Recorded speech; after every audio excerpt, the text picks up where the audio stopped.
quando Deus chama ao arrependimento. Então, aqui no livro de Joel, capítulo de número 1, versículo 12, nós vamos aqui comentar sobre uma situação que estava acontecendo naquela época. Louvado seja o nome do Senhor. Um acontecimento onde tudo estava sendo destruído pelos gafanhotos. Os gafanhotos, eles chegavam a comer o fruto, comiam as folhas, roía o caule, destruindo verdadeiramente as plantações. Aí Deus vai e chama o profeta Joel, aqui no capítulo de número 1, no versículo de número 12, o chamado ao arrependimento. Louvado seja Deus. Quando ele diz aqui, por isso agora mesmo diz o Senhor, convertei-vos a mim de todo o vosso coração, e isso com jejum e com choro e com lamento. Preste atenção, Deus usa aqui o profeta Joel para dizer para o povo se converter a ele. Não se converter a uma liturgia, a uma denominação, não. A converter-se a ele e convertei-vos a mim de todo o vosso coração, e isso com jejum, com choro e com lamento. Então, o chamado ao arrependimento, ao chamado a uma vitória, mas com jejum, com choro e com lamento. Uma convenção verdadeira. Às vezes as pessoas até lamentam muito, mas elas não jejuam, elas não choram na presença de Deus. Esse choro aqui é humilhação na presença de Deus. É quando você se ajoelha, quando você se humilha ali na presença do poder de Deus. Você acreditando que Ele pode fazer o impossível. Ele está aqui dizendo a receita. Mas muitas pessoas, elas murmuram. Murmurar não é reclamar. Quando ele diz aqui, lamentar.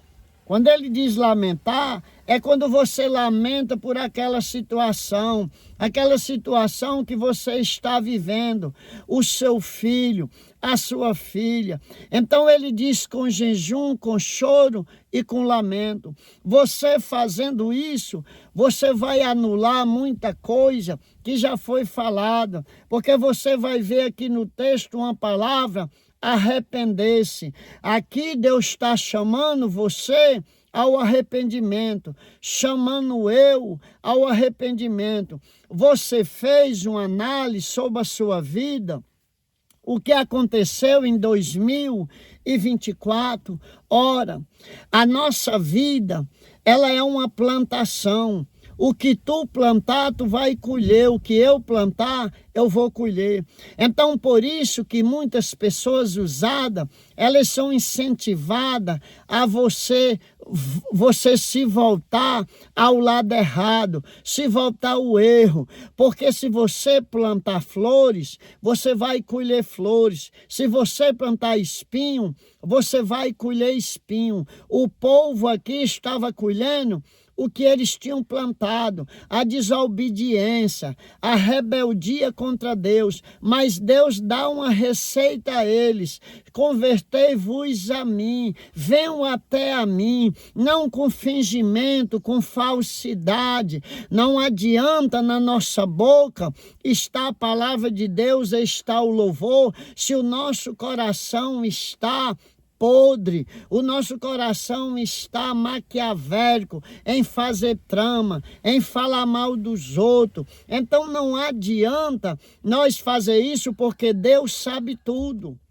Mas o versículo aqui de número 13, ele diz assim: rasgai o vosso coração e não as vestes. Não adianta viver falando mal, não adianta viver rasgando as vestes um dos outros.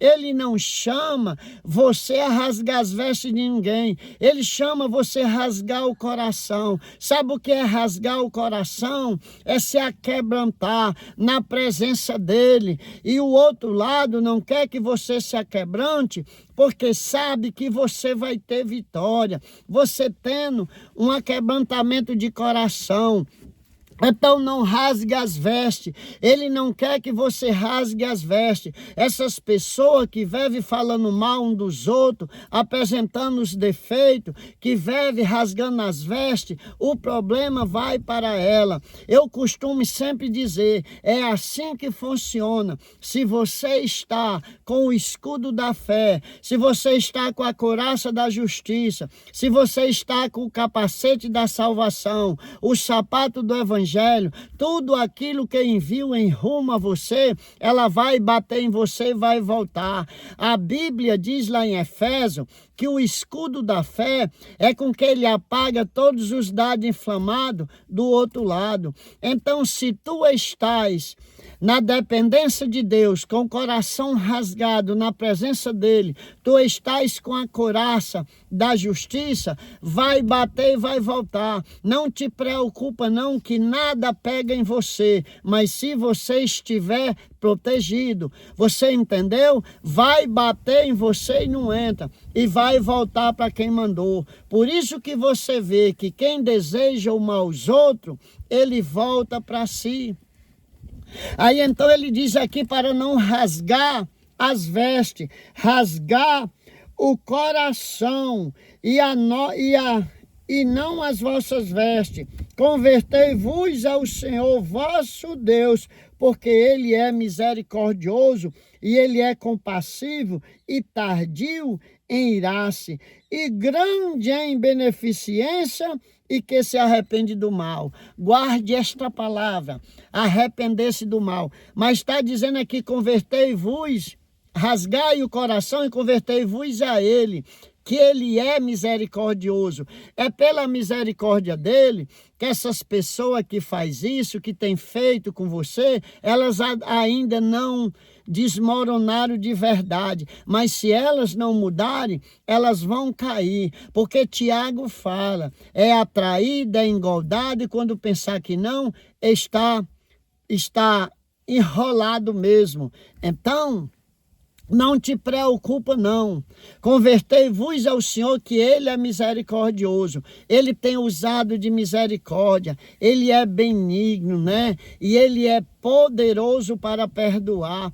Aí diz aqui, ó, se arrepende do mal. O nosso Deus não tem pecado, o nosso Deus não tem nada para se arrepender, ele não muda de caráter. Esse arrependimento aqui que fala, é ali a sentença já está determinada para acontecer, mas pelo choro, pelo lamento, pelo jejum, pela oração, ele muda, ele não vai mais fazer. Você quer ver onde está na Bíblia? Lá, você lembra daquela passagem que houve com o rei Ezequias? Quando Isaías chegou e disse, Ezequias, Deus manda você arrumar casa porque você vai viajar. O que ele fez quando recebeu a notícia? Deus já mandou a sentença, porque o profeta Isaías, ele trazia a sentença.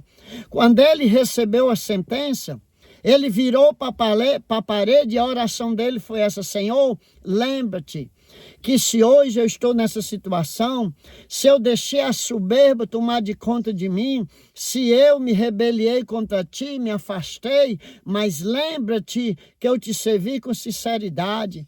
Eu não fui um homem fingido, eu rasguei o coração na tua presença, eu chorei, eu lamentei. Isso foi a oração de Ezequias.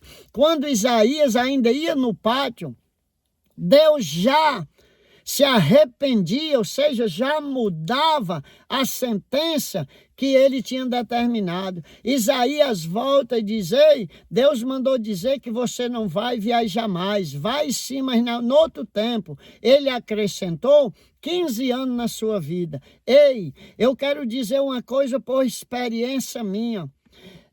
15 anos na presença de Deus é muito melhor do que 40, 50 na presença do mundo. Eu descobri isso. Quando eu era do álcool, quando eu era do fumo, eu tinha vontade de viajar, eu era acabado. Mas depois que Deus me restaurou, me libertou, me livrou, hoje, se eu pudesse, eu ia viver 1000 anos. Eu lhe falo sinceramente com isso. Mas eu não vou passar esse tempo nessa terra, não. Porque essa terra, ela vai ficar numa situação tão difícil que diz a Bíblia que os moradores vão desejar viajar e não vão poder fazer aquela viagem.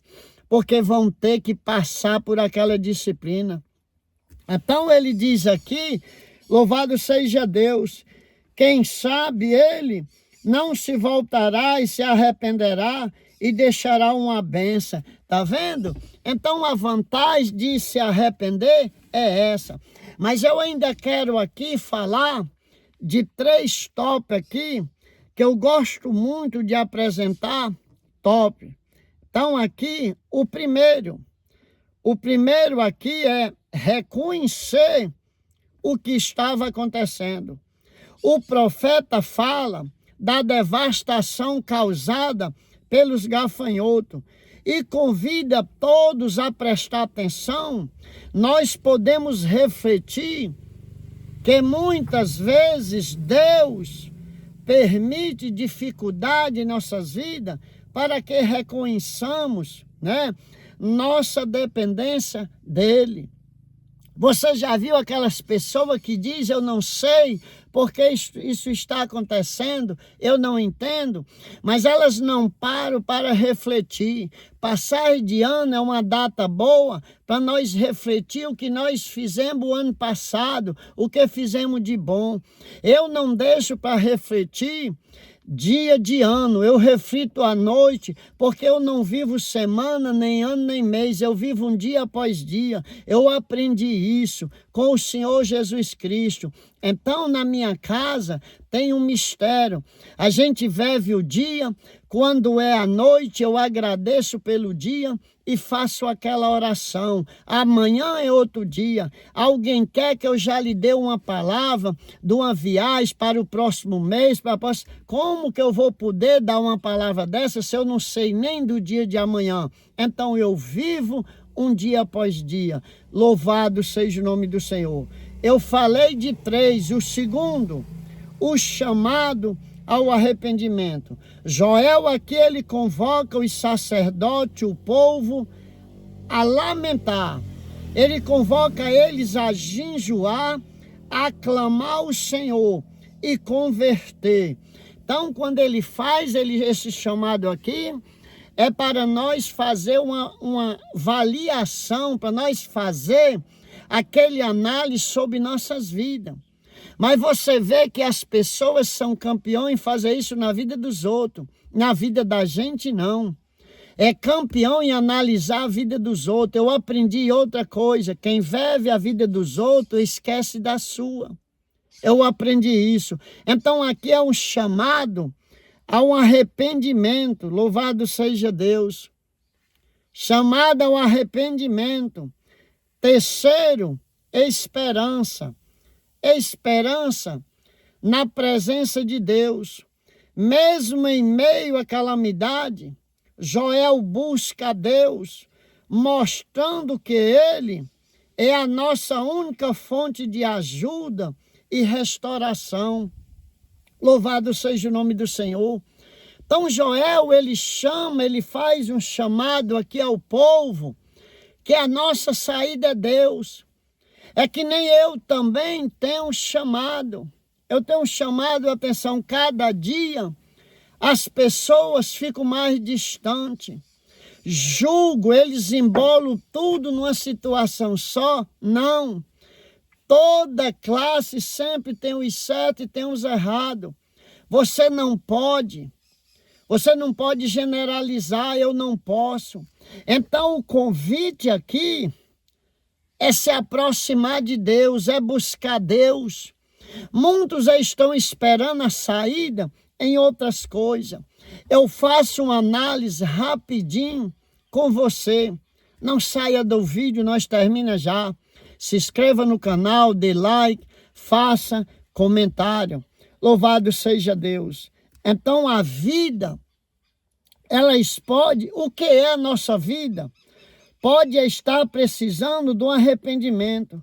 Será que temos ouvido a voz de Deus em meio a esses acontecimentos que têm acontecido? Que nós temos enfrentado? Será que nós temos ouvido? Então vamos fazer uma convenção sincera na presença dele, uma análise sobre as nossas vidas, o que eu tenho feito, o que eu tenho deixado de fazer, que poderá mudar. Tem pessoas que elas não querem mudar. Eu conheço a história de uma pessoa que ela cultuava a Deus certinho, mas ela chegou a um ponto e disse: pastor, eu não vou vir mais à igreja não. Todo domingo é a mesma coisa, eu venho aqui só para apanhar. Aí o pastor disse: mas por que você não muda? Ela disse: é tão difícil mudar, pastor. Tá vendo? É difícil você sozinho, eu sozinho, mas com Deus não. Ele vai ajudar você. 2025 é ano de mudança na sua vida, na minha vida. Eu estou falando pelo espiritual. Muitos falam só no material, na profecia negativa. Eu estou falando no positivo. Deus é poderoso. Você lembra do que ele fez no deserto? Não tinha loja no deserto, não era? Não tinha onde comprar chinela. Não tinha onde mudar uma roupa todo dia. Tu imagina? Aí agora Deus diz: eu resolvo fácil. Tu vai andar esses anos todinho, tua roupa não vai acabar.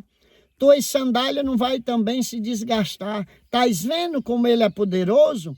Examina a Bíblia. Tu vê o que ele fez lá no livro de Josué. Ele fez chover em até pedra para ajudar o seu povo. Olha o que ele fez com Ló, mandou foi anjo buscar ele. Então não te preocupa não. Lamenta sim, chora na presença dele, jejuma. Faz o teu jejum ali e ele vai te dar vitória. Pastor, eu não consigo ficar com fome. O teu jejum é entre você e Deus. Olha lá para Daniel, jejuava com verdura. Olha para Deus que ele vai dar estratégia para você jejuar. Pastor, eu não posso ficar até meio-dia com fome. Jejua só 1 hora. Pastor, eu não sei tomar o café se não for com pão. Toma só o café e sacrifica o pão como jejum. Quem é o homem para te meter no teu jejum? Estou só usando aqui algo que se você não consegue ficar com fome, mas você faz desse jeito. Você sacrificando o pão, tomando só o leite ali, mas vale, porque é você e Deus que vai fazer, não é o homem. Então o jejum é uma coisa independente de cada uma pessoa. Tem pessoas que dizem assim: não, o jejum tem que ser sem nem água. Mas ninguém, você não vai jejuar para pastor, você não vai jejuar para presidente de ministério, você não vai jejuar para outro irmão, você vai jejuar para quem? Não é para Deus? Então quem decide é Deus se vai receber o teu jejum ou não. Imagine se tu fizer um jejum que tu não consegue comer o macarrão e o feijão se não tiver uma ponta de carne. Aí tu dizer assim: Senhor, eu vou consagrar essa carne ao Senhor. Eu não vou comer essa carne. Aí tu come o arroz e o macarrão, tu fica de barriga cheia, mas tu fez o teu jejum. Vai vir um bocado de pessoa de comentário que diz, não, esse jejum não vale. Mas repito a você, não vale para o homem. Mas você não está jejuando para Deus? Pensa comigo. Daniel, ele tinha que comer na mesa do rei, todas as iguarias que tinha na mesa do rei. Ele preferiu ficar por fora no jejum, mas com verdura. Então é o que eu lhe digo, se é pão com água, é pão com água. Se você sacrifica uma coisa, sacrifica, é entre você e Deus. E Deus vai lhe dar a vitória. Aquela irmã achava difícil de mudar. Sabe por quê? Porque estava com 10 anos, que ela nem poderia orar o Pai Nosso. Se ela for ver esse vídeo, se estiver viva ainda, ela vai saber, ela estava 10 anos sem orar o Pai Nosso. Porque dizia, perdoai, assim como nós perdoamos os nossos devedores, ou seja, os que têm nos ofendido. Alguém tinha feito mal com ela e ela não conseguia perdoar. Isso tinha sido a traição de uma amiga, né? Uma traição que tinha feito. E ela não conseguia perdoar. Mas como ela confessou, aí olha o que o pastor disse para ela. Minha irmã, você ama Jesus? Ah, amo demais, meu pastor. O senhor nem sabe como eu tenho sofrido com esse negócio no meu coração, porque sei que não agrada a Jesus. A irmã acredita que Jesus lhe ama? Ela disse, acredito. Disse então, a irmã não fazia algo fora do comum, Jesus pedindo? Disse, eu faria qualquer coisa. Então não perdoe essa pessoa por ela, mas perdoe por causa de Jesus. Aí ela disse, eu não tinha pensado nisso. Então, pastor, eu perdoo sim agora. Perdoou, fez aquela oração, meu irmão, foi avivada e foi uma benção. Então faça isso por Jesus. Ele não merece o seu perdão. Ela não merece o nosso perdão, mas ele sim. Lembra do que ele fez lá na cruz? Então perdoa, porque vai fazer bem a você. Convertei de vosso coração a Deus e compartilhe esse vídeo e a vitória é nossa no nome de Jesus.